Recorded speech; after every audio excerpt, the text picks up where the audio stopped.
Examination से related एक और नोटिफिकेशन है जो कि आज के इस वीडियो में हम देखने वाले हैं। आप देख सकते हैं ये जो नोटिफिकेशन है ये 14 सितंबर 2022 को आया है। ये जो नोटिफिकेशन है ये एग्जिट एग्ज़ाम के पैटर्न से रिलेटेड रहने वाला है। हमने एग्जिट एग्जामिनेशन से रिलेटेड पहले भी एक वीडियो बनाया है, वहाँ पर भी हमने देखा कि एग्जिट एग्जामिनेशन किस तरीके से होने वाली है, क्या सब्जेक्ट रहने वाले हैं। पर ये जो नोटिफिकेशन है यहाँ पर हमें कुछ चेंजेस दिए गए हैं एग्जिट एग्ज़ाम के पैटर्न से रिलेटेड, तो उसी के बारे में आज की इस वीडियो में हम देखने वाले हैं। तो आइए स्टार्ट करते हैं।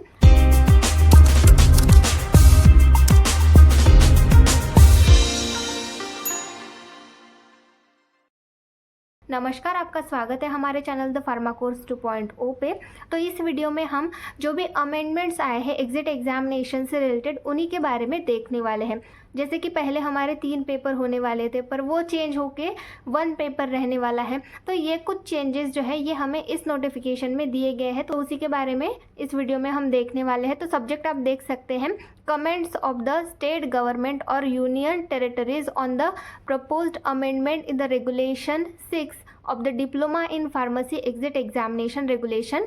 तो यहाँ पर आप देख सकते हैं कुछ अमेंडमेंट्स जो है वो लाए गए हैं, तो उन्हीं के बारे में इस नोटिफिकेशन में हमें दिया गया है। तो आप देख सकते हैं यहाँ पर जो एग्जीक्यूटिव कमेटी है पीसीआई की, उन्होंने मीटिंग ली थी 8 अगस्त 2022 को और उन्होंने कुछ अमेंडमेंट्स किए हैं जो भी रेगुलेशंस है diploma in pharmacy exit examination regulations, उनमें कुछ अमेंडमेंट्स किए हैं, कुछ चेंजेस किए हैं, वही यहाँ पर हमें दिए गए हैं। तो यहाँ पर आप देख सकते हैं 2 बॉक्सेस आपको दिख रहे हैं यहाँ पर।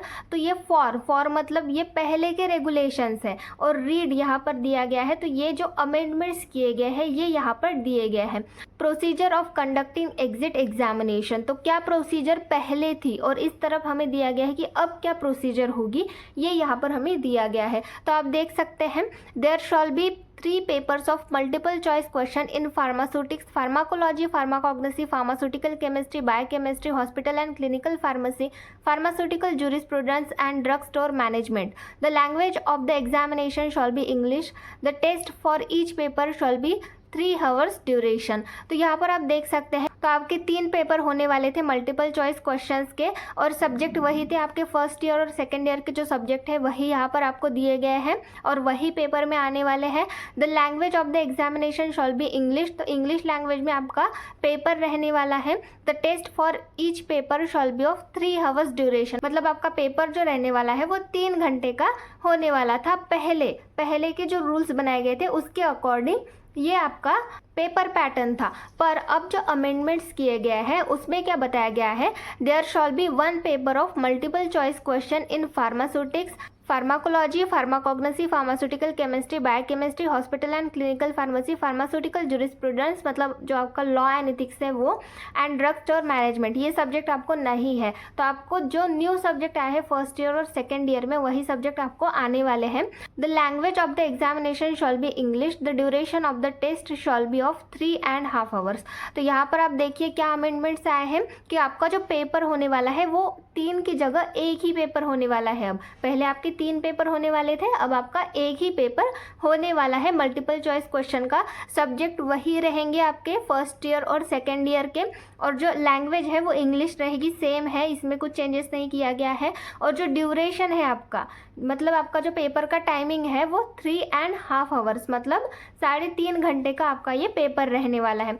तो इस तरीके से ये न्यू अमेंडमेंट्स आए हैं। देन नेक्स्ट है A candidate shall be declared as having passed only if he obtains a minimum of 50% marks in each paper separately। तो आपके 3 पेपर पहले होने वाले थे, तो तीनों पेपर में आपको एटलीस्ट मिनिमम 50% तो भी होने चाहिए, तभी आप पास हो ऐसा डिक्लेयर किया जाएगा। ये पहले वाला रूल था। न्यू रूल क्या आया है, a candidate shall be declare as having pass only if he obtains a minimum 50% marks in the paper, मतलब आपका अब 1 ही पेपर होने वाला है तो उस पेपर में आपको मिनिमम 50% मार्क होने चाहिए, तभी आप पास हो ऐसा डिक्लेयर किया जाएगा। तो इसमें कुछ चेंजेस नहीं हुए हैं। देन नेक्स्ट है a candidate shall have to pass all 3 papers in the same attempt.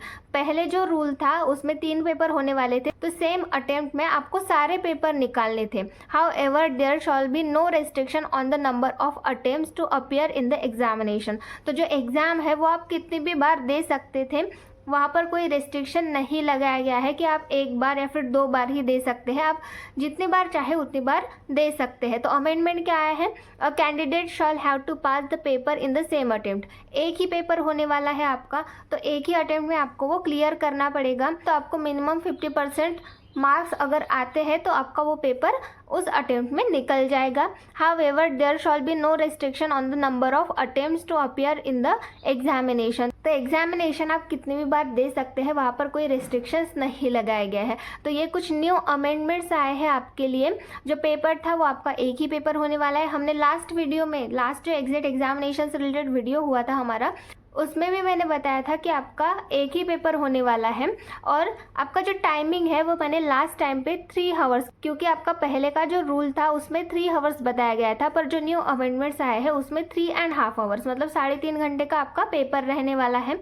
तो इस तरीके से ये कुछ अमेंडमेंट्स आए थे कि जो अथॉरिटी है NBAMS, उनकी तरफ से कोई नोटिफिकेशन नहीं आया है एग्जाम पैटर्न से रिलेटेड या फिर सब्जेक्ट से रिलेटेड। यही जो अमेंडमेंट आया था 14 सितंबर 2022 को, इसी को देख के हमें आगे की पढ़ाई करनी है, इसी को देख के हमें आगे की जो भी तैयारी है एग्जिट एग्जामिनेशन की वो करनी है। तो इस तरीके से ये अमेंडमेंट्स हैं। कोई भी न्यू नोटिफिकेशन आता है एग्जाम पैटर्न से रिलेटेड या फिर डेट से रिलेटेड, तो हम आप तक वो नोटिफिकेशन पहुंचा देंगे। Thank you.